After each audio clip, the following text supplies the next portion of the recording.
Long before the 2026 Formula One season comes to life on the track, Red Bull already finds itself at the center of one of the hottest behind-the-scenes debates in the sport.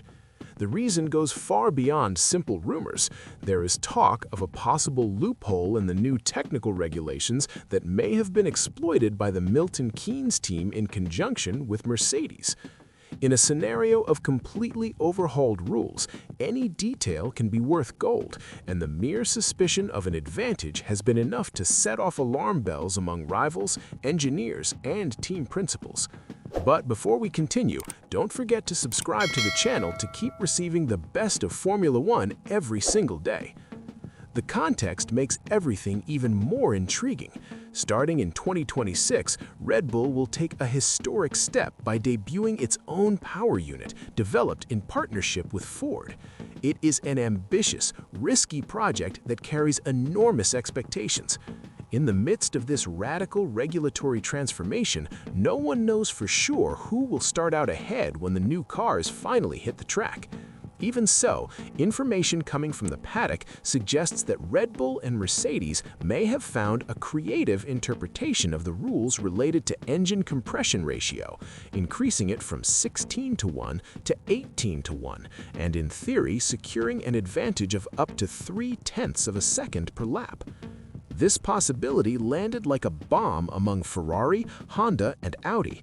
The three manufacturers, uncomfortable with the idea of starting a new era already at a disadvantage, are said to have formally lodged complaints with the FIA, demanding clarifications and possible corrections. The atmosphere became so tense that a decisive meeting was scheduled, with expectations of intense debates. Despite this, experienced voices from the technical side argue that there is nothing illegal at all, just the very essence of Formula One in action, a constant game of interpretation, creativity, and intelligent exploitation of the regulations. As if that were not enough, another element added even more fuel to the fire: the additional development and upgrade opportunities, system known as ADIU. Under the rules, manufacturers whose power unit is more than 3% slower than the fastest will be entitled to extra support for development.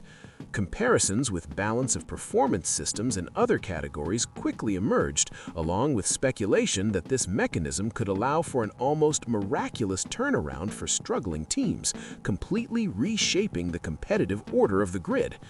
Red Bull, however, moved quickly to shut down that narrative at the root.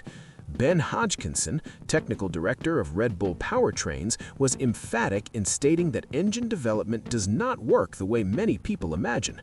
Unlike a chassis, a power unit requires long, expensive, and extremely cautious development cycles.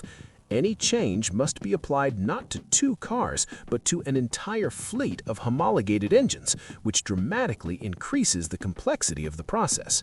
According to Hodgkinson, the manufacturing of high-precision internal components alone can take around 12 weeks. After that, another 12 weeks are needed for durability testing, followed by a similar period for the new units to actually reach the track. In practice, a simple idea can take up to 6 months to become a reality in a race. This severely limits the impact of the ADU and dismantles the narrative that a team could suddenly jump from the back of the grid to the front simply with extra support. In the end, what emerges is a classic Formula One storyline: innovation versus regulation, technical brilliance versus imposed limits. The 2026 season promises to begin long before the first lights go out, with behind-the-scenes decisions that could redefine the future of the sport.